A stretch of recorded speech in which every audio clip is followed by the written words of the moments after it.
Alright, welcome back to another quick rant. Today I'm going to be talking about how Rekieta Law ended up getting banned off of YouTube. Now, me personally, I'm not a huge fan of Rekieta. I haven't really looked into a ton of his stuff. I've heard him talk a couple of times, and that's about it. I'm mainly going to be talking about the principle behind this whole thing. Now, this all started when this guy named Gayfish put out a tweet that said, "At Team YouTube, here's Rekieta Law threatening to use the platform to dox people who filed ethics complaints against him. Here is the vid and timestamp so that you can see it on your platform." Now, this isn't really doxing. What he was going to do is read the names of these people. Now, it is weird to know like who these people are. Like when the whole Popcorn Planet thing happened, I was like, what's going on? Like, this is such a weird thing to say. But really, he was just saying their names, right? It's not something I particularly agree with, but I don't think you should get banned off the platform simply for reading off names.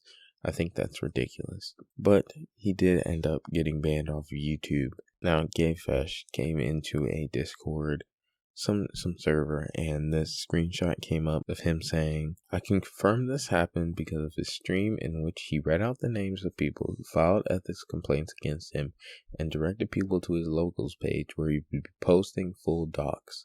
I reported the stream live when it happened." Now, to sit there and act like, oh, well, he just got banned because of this, and it's whatever, it's just really weird. Like, I've always been a big proponent of, like, people not getting banned for the most part for a good amount of things, Obviously, there are things that just aren't okay, but for the most part, I think that people should be allowed onto platforms. I don't think that platforms should be gatekept because this person has a different opinion from this person. I think it really shuts down discourse when you're like, oh, okay, so he views things differently from me. I'm going to not allow him to have a platform. And again, I'm not a big fan of Rekieta Law. I don't agree with some of the things he says. In fact, I wouldn't even say that I agree with most of the things he says, at least from the stuff I heard. But still, it's like, I would never want to see him get banned. And it's the same with anybody I criticize. I don't even want to see Keffals get banned, honestly. Like, at the end of the day, I don't think that what she does is right, but I don't think I or anyone else, for that matter, should be able to decide, oh, this person doesn't have the right to be talking in any form on any online space, so we have to take that away from them.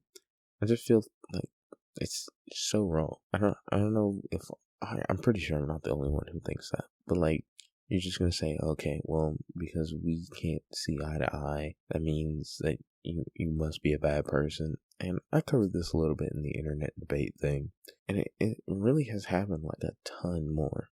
Just going after people's jobs just because you don't like them. Like, if you go on TikTok and somebody, just a random person, does something, people will be asking like, oh, don't be scared, drop their name and address so that we can talk to them. It's like, you're a grown adult.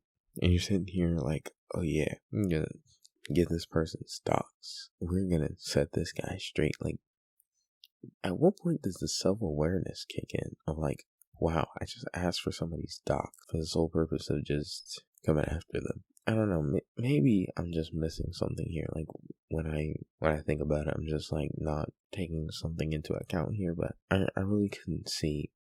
But then again, I've never been mad enough at somebody to get them banned.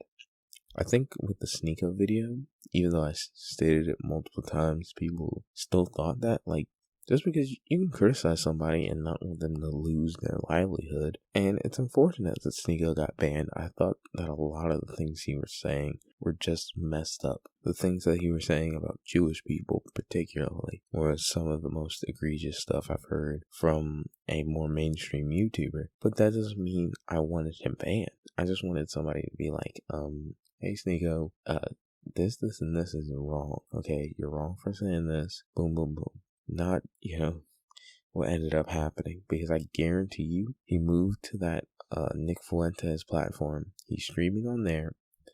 And he's just even more radicalized. He's like, the establishment took me down. So what you really do when you ban these people is you radicalize them even more than they already were. You make them think, oh man, they were just scared of the truth. When in reality, people just thought, oh wow, that's really dumb.